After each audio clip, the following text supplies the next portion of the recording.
Vitaminli bombochka salat tuzlamasini tayyorlaymiz. Tayyormisizlar?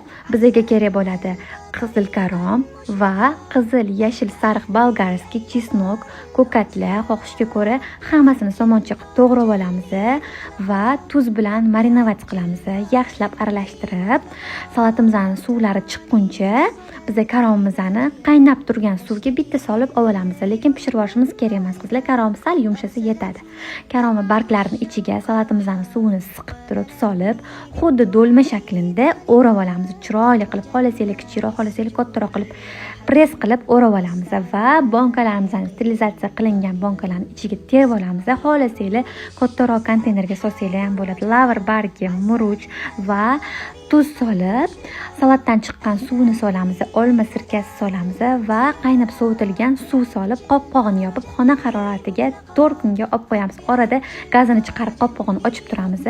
Salat to'liq retseptini opisaniyada yozib qoldiraman. Albatta tayyorlab